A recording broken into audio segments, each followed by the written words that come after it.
Good morning everyone, welcome to Enlighten tutorials. आज मैं sample paper maths sample paper का section b लेकर आई हूँ जो कि 2 मार्क्स के लिए है। तो क्वेश्चन नंबर 21 देखेंगे। लास्ट क्लास में हमने 20 क्वेश्चन नंबर तक सेक्शन ए को देखा था। सेक्शन बी का क्वेश्चन नंबर 21 देखेंगे। Find the greatest number which divides 430, 1314, 1331। Okay, so the greatest number you have to find which will divide this, okay, and leaves the remainder 5 in each case. Means you have to find out the HCF.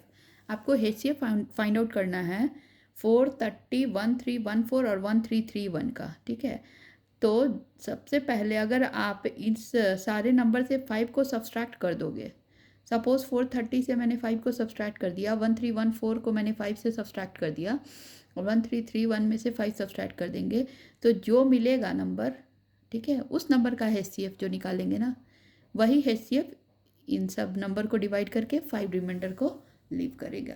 ठीक है, तो चलो देखते हैं। Firstly subtract 5 in each case. So 430 minus 5, 425, 1314 minus 5, 1309, 1331 minus 5, 1326। ठीक है, तो ये नंबर जो मिला है 425, 1309 एंड 1326। अब इन तीनों नंबर का हमें HCF निकालना होगा। ठीक है, इस नंबर का HCF निकालेंगे अगर, तो फिर हमें वो जो नंबर HCF वाला आएगा ना, वही हमारा आंसर होगा। तो 425, 1309 और 1326 का फैक्टर निकालेंगे। तो देखो 17 इंटू 25, यहाँ 17 इंटू 77, यहाँ 17 इंटू हमारा हो जाएगा 28। ठीक है, 28। ठीक है, तो आप इसमें से देखोगे ना, तो कॉमन फैक्टर देखो 17 दिख रहा है तीनों में, और हाईएस्ट कॉमन फैक्टर यही है, इससे बड़ा कोई कॉमन फैक्टर नहीं होगा। तो 17 विल बी आवर आंसर। ठीक है,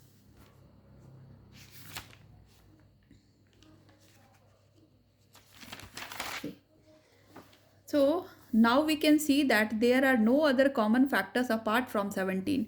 Therefore 17 is the HCF of 430, 1314 and 1331, leaving remainder 5 in each case.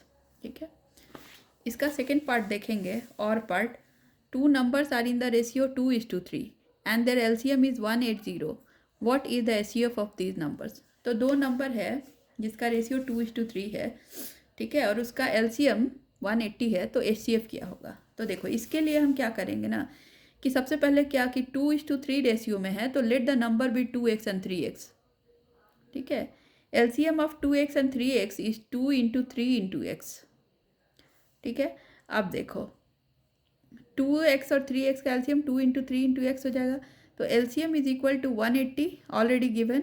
अब देखो 2x इंटू 3x, LCM जो है ना 2x और 3x का 2 इंटू 3 इंटू एक्स आ जाएगा, तो इसको हम लोग 6x लिख सकते हैं। Can we write this 6x?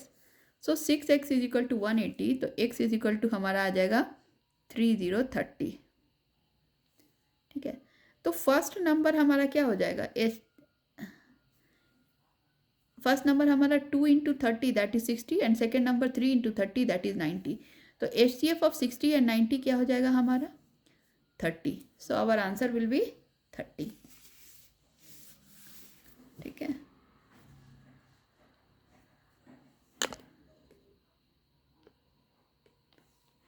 चलो नेक्स्ट क्वेश्चन देखेंगे। Question number 22। If the x coordinate of point P is twice its y coordinate, if P is equidistant from 2 and -5 and R -3 and 6, then find the coordinates of P। तो बोल रहा है क्या कि x coordinate point P का y coordinate के twice है।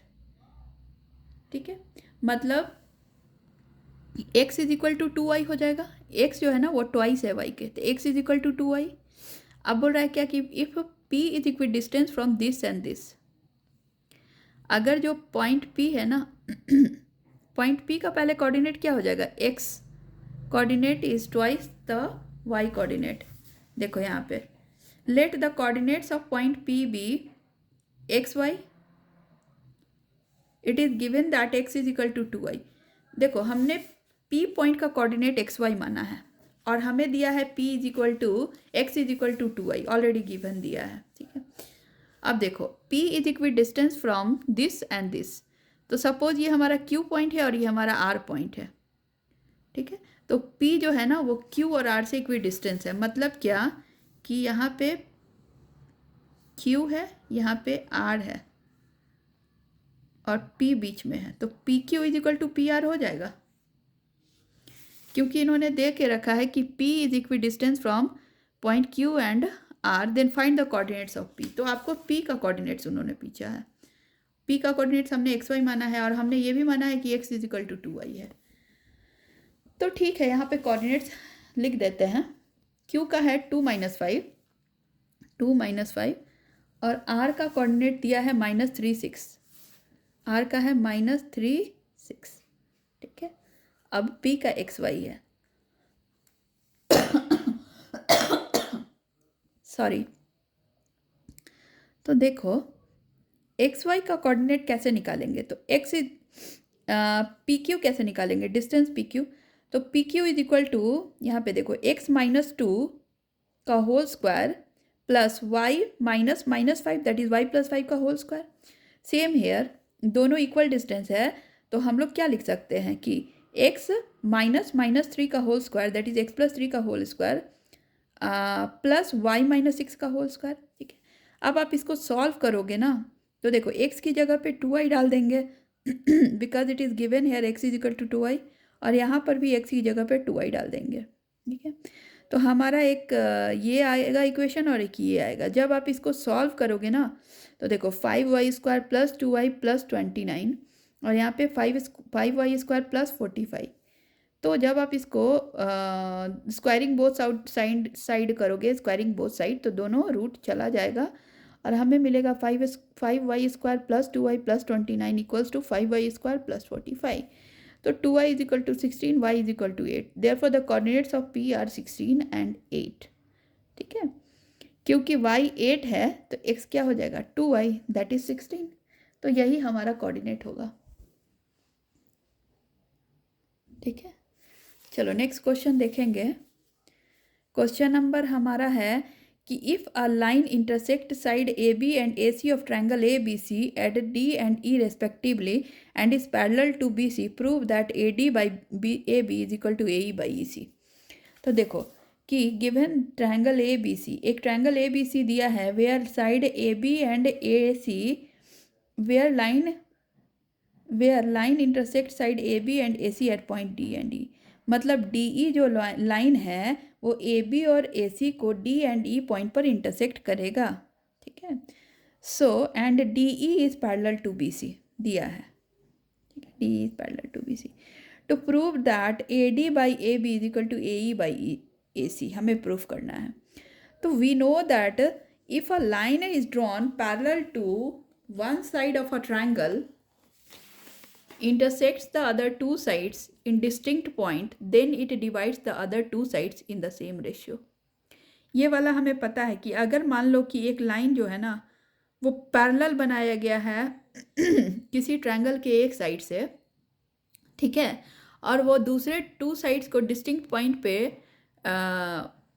Intersect कर रहा है, तो वो दोनों साइड्स को सेम रेशियो में डिवाइड करेगा। Suppose D is parallel to B C which intersect AB and AC at point D and E, then D and E point will divide AB and AC in the same ratio, that is AD by DB is equal to AE by EC, ठीक है।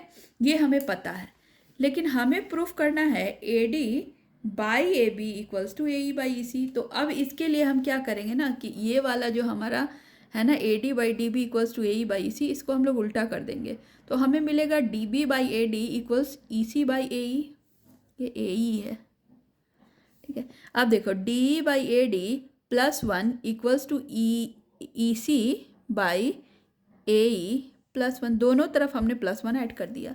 अब देखो क्या होगा, DB by AD plus DB, यहाँ पे AD का LCM लेंगे तो नीचे AD आएगा, तो DB + AD by AD equals to E C plus A E by A E, LCM अगर ए ई आएगा तो अब यहाँ पे देखिए D B by A D को हम लोग ए बी लिख सकते हैं और ए ई बाई ई सी को ए सी लिख सकते हैं, तो वहीं पे मैंने किया है। ए बी लिखेंगे D B plus A D को और ए डी नीचे आएगा, ई सी प्लस ए ई को फिर से अगेन ए सी लिखेंगे और ए ई नीचे आएगा। तो A B by A D is equal to A C by A E हमें मिला है, लेकिन हमें प्रूफ करना है A D by A B equals to A E by A C. तो हेंस प्रूव्ड, हमने इसको उल्टा कर दिया फिर से इसको A D by A B is equal to A E by A C. ठीक है, नाउ क्वेश्चन नंबर 24 देखेंगे। If cos alpha by cos beta equals to m and cos alpha by sin beta is equal to n, then find the value of m square plus n square cos square beta। तो देखो सबसे पहले हमें उन्होंने दे के रखा है कि if cos beta by cos alpha by cos beta equals to m and cos alpha by sin beta is equal to n, then find the value of m square plus n square into cos square beta। तो देखो सबसे पहले हम ये वाला जो हमें find out करना है उसी को लेंगे। तो m square plus n square into cos square beta को हम क्या लिख सकते हैं, एम स्क्वायर की जगह पे cos alpha by cos beta लिख सकते हैं। तो cos alpha by cos beta का होल स्क्वायर करेंगे ना, तो cos square alpha by cos square beta मिलेगा, प्लस एन स्क्वायर की जगह पे cos alpha by sine beta लिखेंगे। तो एन स्क्वायर की जगह पे cos square alpha by sine square alpha, ठीक है, इंटू कॉस स्क्वायर बीटा की जगह पे कॉस स्क्वायर बीटा लिखेंगे। ठीक है, अब देखो यहाँ से हम कॉस स्क्वायर अल्फा को बाहर कॉमन ले सकते हैं। तो कॉस स्क्वायर अल्फा दोनों में है, बाहर आ जाएगा, और कॉस स्क्वायर बीटा भी हमें यहाँ पे मिल चुका है। तो cos square alpha into cos square beta equals to 1 by cos square beta plus 1 by sine square beta मिलेगा। अब देखो cos square alpha into cos square beta equals to यहाँ पे sine square beta plus cos square beta by sine square beta into cos square beta हो जाएगा। तो cos square beta से cos square beta चला जाएगा, तो कॉस स्क्वायर अल्फा, ठीक है, यहाँ पे क्या मिलेगा, sign square beta into cos square beta क्या हो जाता है, 1 हो जाता है। यहाँ पे कॉस स्क्वायर बीटा है, यहाँ कॉस स्क्वायर बीटा, दोनों कट हो जाएगा, तो हमें मिलेगा cos square alpha into 1 by sine square beta. ठीक है, अब ये देखो cos square alpha by sine square beta, cos alpha by sine beta n है, तो cos square alpha by sine square beta n square हो जाएगा। तो हमारा आंसर इसका एन स्क्वायर आएगा। So our answer will be n square for this 24। अब हमारा क्वेश्चन है, if tan theta is equal to 3/4 find 1 minus cos theta by 1 plus cos theta. तो देखो यहाँ पर मैं सबसे पहले लिखूंगी क्या कि सेक स्क्वायर थीटा क्या होता है। तो sec square theta is equal to 1 plus tan square theta होता है। अब देखो इन्होंने टैन स्क्वायर थीटा दे के रखा है 3/4, तो मैं क्या सेक स्क्वायर थीटा को 1 प्लस 3/4 का होल स्क्वायर लिख सकती हूँ। 1 plus 9/16 that is 16 plus 9/16 that is 25/16। अब देखो सेक स्क्वायर थीटा अगर मुझे सेक स्क्वायर थीटा अगर 25/16 है तो सेक थीटा 5/4 हो जाएगा, रूट कर देंगे तो। अब देखो सेक थीटा अगर 5/4 है तो कॉस थीटा क्या हो जाएगा, कॉस थीटा उल्टा हो जाता है ना, साइन कॉस टैन कॉसेक सेक।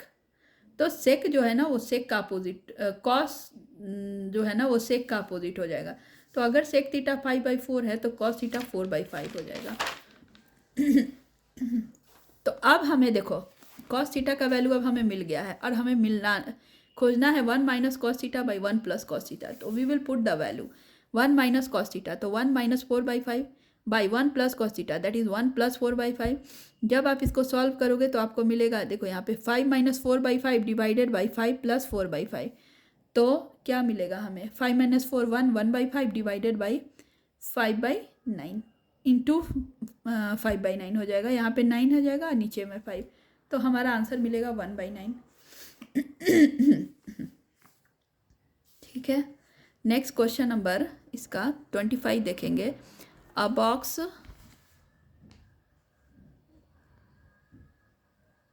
ठीक है, अ box contain card numbers 11 to 123 A card is drawn at random from the box. Find the probability that the number on drawn card is a square number and a multiple of 7. तो सबसे पहले square number देखेंगे.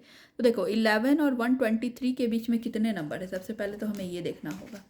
ठीक है, तो देखो 11 और 123 के बीच में हमें टोटल 130 नंबर्स मिलेंगे. ठीक है, अब देखो 11 और 123 के बीच में कितने स्क्वायर नंबर्स है. तो 11 और 123 के बीच में आता है 16 जो कि एक स्क्वायर नंबर है, 25 जो कि 5 का स्क्वायर है, 36 जो 6 का स्क्वायर है, 49 जो 7 का स्क्वायर है, 64 जो 8 का स्क्वायर है, 81 जो 9 का स्क्वायर है, 100 जो कि 10 का स्क्वायर है, 121 जो कि 11 का स्क्वायर है. So there are 8 perfect squares in total. ठीक है, देखो यहाँ पे 1 2 3 4 5 6 7 8 और नंबर ऑफ अवेलेबल आउटकम्स हमारा 113 है क्योंकि 11 और 123 के बीच में टोटल 113 नंबर्स है. तो हमारा प्रोबेबिलिटी क्या हो जाएगा 8/113 for first one a square number के लिए. ठीक है, और अ मल्टीपल ऑफ 7 के लिए देखो, तो multiple of 7 between 11 and 123 are. सबसे पहले तो देखो 7 का मल्टीपल क्या होता है 14, फिर होता है 21, फिर होगा 28 35 42 49 56 63 70 77 84 91 98 105 112 119. ठीक है, तो हमारे टोटल नंबर्स कितने हैं 11 और 123 के बीच 113. और कितने नंबर्स है जो 7 के मल्टीपल है, तो देखो 1 2 3 4 5 6 7 8 9 10 11 12 13 14 15 16 16. तो प्रोबेबिलिटी क्या हो जाएगा 16/113. ठीक है, तो यहाँ पे ये हमारा ये आंसर था. फर्स्ट का हो जाएगा 8/13 जो कि एक स्क्वायर नंबर के लिए होगा और मल्टीपल ऑफ 7 के लिए हो जाएगा हमारा 16/113. So thank you so much. आप हमारे चैनल पे बने रहिए और हमारे वीडियो को लाइक सब्सक्राइब एंड शेयर कीजिए. मैं सेक्शन सी जल्द लेकर आऊँगी इस क्वेश्चन पेपर का, फिर मैं सेकेंड सहोदया का साइंस और मैथ्स का क्वेश्चन पेपर लाऊंगी. Thank you so much.